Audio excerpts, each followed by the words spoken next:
Sebagaimana dikatakan Imam Ghazali membagi atau mengklasifikasikan tingkatan puasa kepada 3 tingkatan. Yang pertama, banyak di antara kita yang mengerjakan ibadah puasa, puasanya jalan tapi ngomongin orangnya juga jalan. Kita kan kadang tidak terasa ketika puasa sih puasa, tapi jalan keluar ada ibu-ibu berkumpul, kita ikutan. Berarti dia suka makan bangkai saudaranya.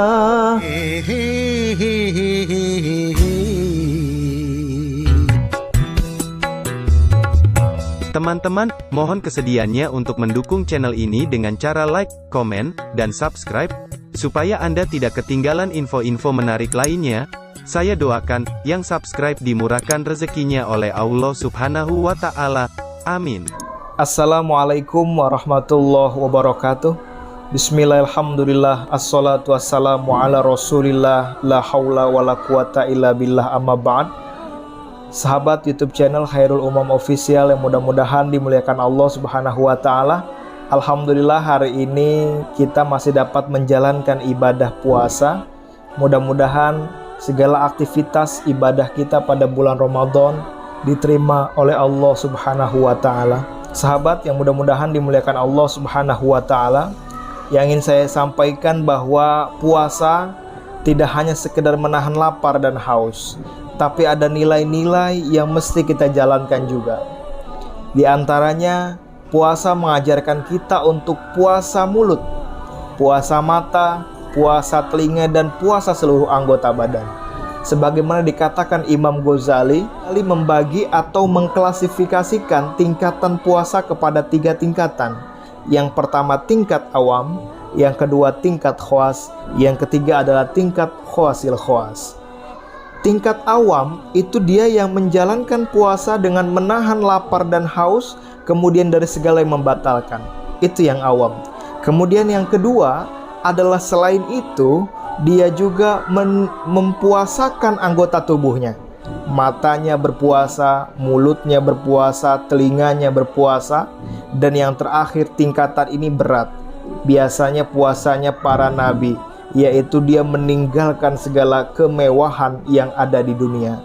Rasa-rasanya kita mah susah yang ketiga, karena dari sekarang aja udah mikirin beli baju lebaran. Banyak di antara kita yang mengerjakan ibadah puasa, puasanya jalan tapi ngomongin orangnya juga jalan. Alih-alih demikian mengatakan bahwa saya berpuasa, tapi sambil berpuasa dia juga sambil ngomongin orang. Nah ini bagaimana ini? Apakah betul dia berpuasa? Ternyata Nabi SAW bersabda, laisa siyam minal akli wasyurbi faqad as-siyam minal lagwi warrafath.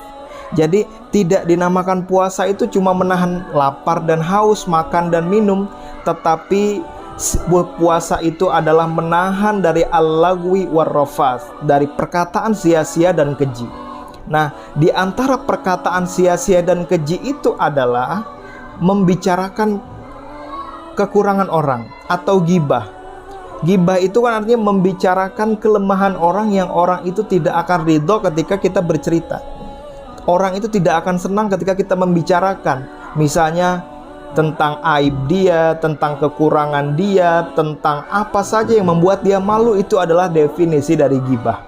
Kita kan kadang tidak terasa ketika puasa sih puasa, tapi jalan keluar ada ibu-ibu berkumpul, kita ikutan karena tidak terasa apa yang kita lakukan ini adalah dosa besar. Ghibah itu adalah dosa besar, memang tidak membatalkan puasa, tapi dia mengurangi pahala puasa. Saya mau kasih ilustrasi atau analogi. Kalau kita puasa itu kan menahan untuk tidak minum, meminum setetes air saja kita takut. Tapi bukannya kita tahu bahwa dosa ghibah itu bagaikan kita memakan bangkai saudara kita sendiri. Apakah kita hanya takut meminum seteguk air, tapi tidak takut untuk memakan bangkai saudara kita? A'udzubillahi minasyaitonirrajim. Ya ayyuhalladzina amanu ijtanibu katsiran minadh-dhonn. Inna ba'dadh-dhonni ismun wa la tajassasu wa la yaghtab ba'dukum ba'dha. Ayyuhibbu ayyakula lahma akhihi maitan fakarihtumu.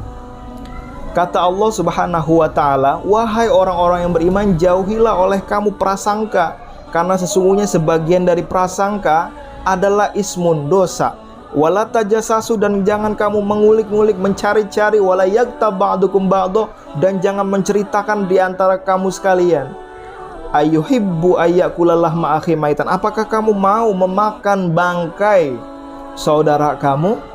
Fakarihtumu, kata Allah, pasti kamu jorok, jijik memakan bangkai saudara kita. Coba kita pikirkan, harusnya dimanapun, kapanpun kita harus meninggalkan yang namanya ghibah. Di lain Ramadan saja diharamkan, apalagi di dalam Ramadan.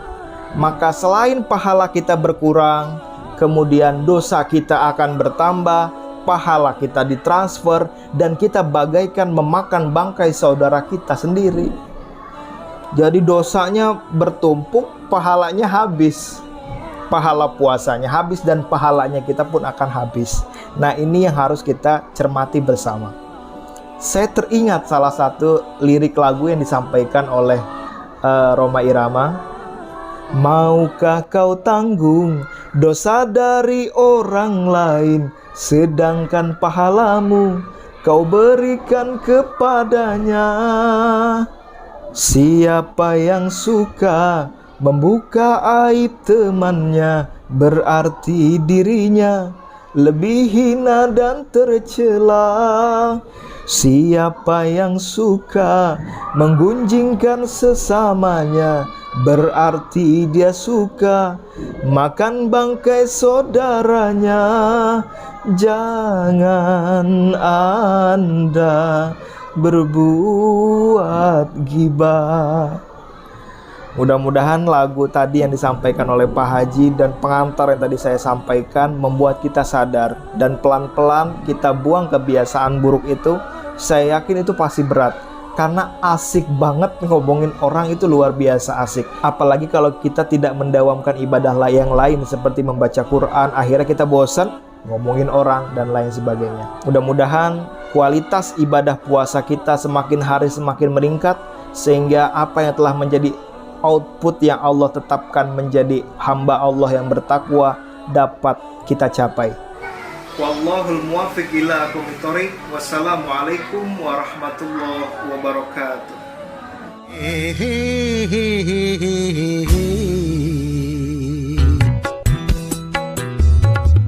Teman-teman, mohon kesediaannya untuk mendukung channel ini dengan cara like, komen, dan subscribe, supaya Anda tidak ketinggalan info-info menarik lainnya. Saya doakan, yang subscribe dimurahkan rezekinya oleh Allah Subhanahu wa Ta'ala. Amin.